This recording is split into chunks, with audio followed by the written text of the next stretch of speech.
Сәлем достар, сіздермен EasyKZ. Инвестиция, қаржылық сауаттылық тақырыбын қазақша, қарапайым тілмен түсіндіретін арна. Бүгінгі видеода мен қалай Халық банкінің акциясын саттым.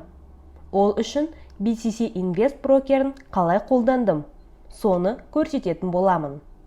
Тақырып сіздерге қызық болса, видеоға алдын ала лайк басып, пікір жазып қолдай отырыңыздар.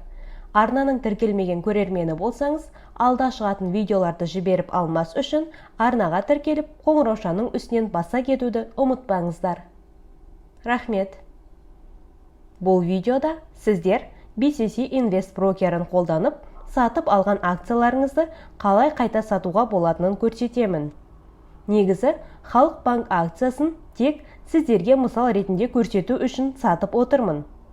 Халық банкінің дивидендтік саясаты соңғы жылдары жақсы өсім көрсетіп жатқанына байланысты, негізі бұл компанияның акциясын тиімді бағада сатып алып отырамын.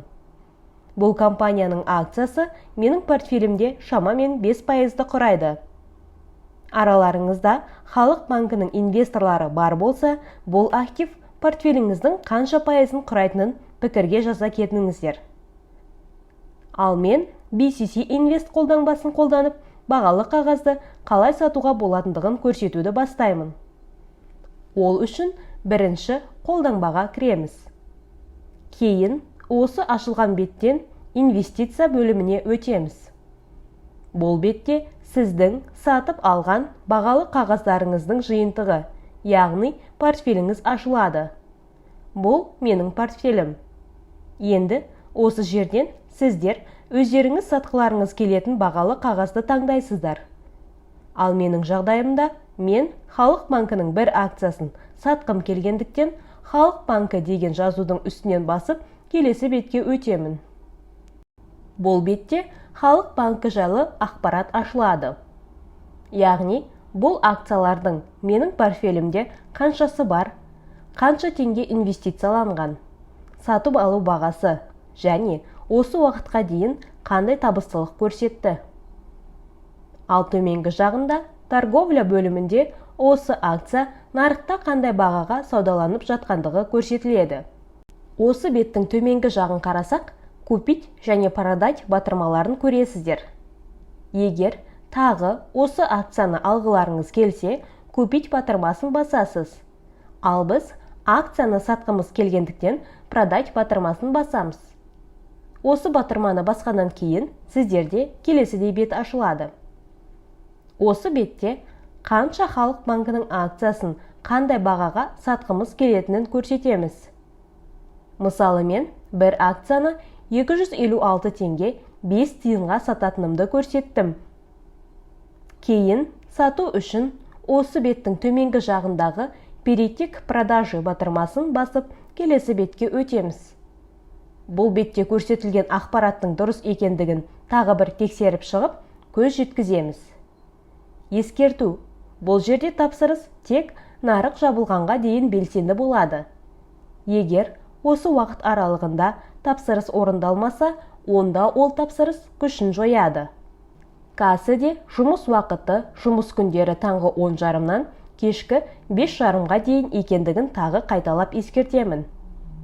Сонымен, көрсетілген ақпаратымыз дұрыс болса, төменгі жақтағы подтвердить и продать батырмасын басамыз.